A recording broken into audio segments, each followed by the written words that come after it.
Ukraine पर Russia के हमलों के बाद भारत को क्या क्या नुकसान हो सकती है, इस वीडियो में पूरी डिटेल से बताएंगे आपको, तो इस वीडियो को पूरा देखिएगा।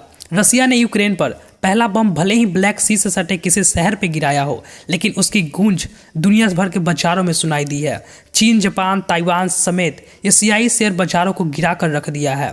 शेयर बाजार की गिरावट इतनी गहरी थी कि नेशनल स्टॉक एक्सचेंज के सभी सेंसेक्स 25 से 40% तक गिर गए हैं।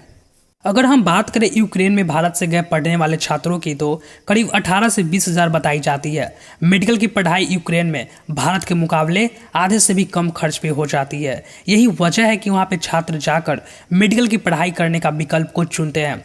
यूक्रेन रूस संकट के बीच भारत सरकार ने कहा कि यहाँ रह रहे भारतीय नागरिकों को अगर जरूरी ना हो तो वह देश वापस आ सकते हैं। पहला भारतीय विमान 242 यात्रियों को लेकर दिल्ली पहुंची।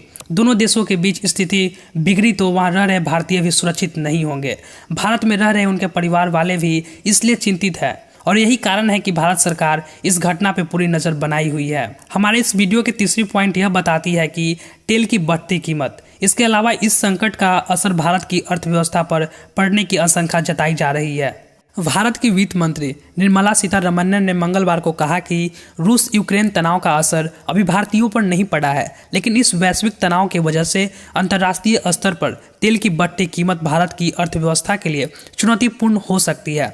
मंगलवार को कच्चे तेल की कीमत $93 प्रति बैरल के करीब पहुंच गई। ऊर्जा क्षेत्र के जाने माने विशेषज्ञ नरेंद्र तनेजा कहते हैं कि भारत 85% तेल सऊदी अरब से खरीदता है, जिसमें से ज़्यादा तक खरीदारी सऊदी अरब और अमेरिका से होती है। इसके अलावा Bharat Iraq, Iran, Oman, Kuwait, रूस से भी तेल लेता है। तनेजा आगे कहते हैं कि दरअसल दुनिया में तेल के 3 सबसे बड़े उत्पादक देश सऊदी अरब, रूस और अमेरिका है। दुनिया के तेल का 12% और सऊदी अरब और 16 से 18% उत्पादक अमेरिका में होता है।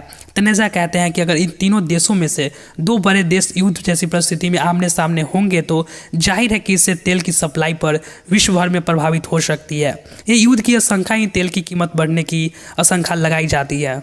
हमारे इस वीडियो की चौथी पॉइंट प्राकृतिक गैस की कीमत के बारे में बताती है। भारत की कुल ईंधन खपत में प्राकृतिक गैस की हिस्सेदारी लगभग 6% है और इसी 6% की 56% भारत आयात करता है, यानी दूसरों देशों से खरीदता है। ये आयात मुख्य रूप से रूस, ऑस्ट्रेलिया, नॉर्वे जैसे देशों से होती है।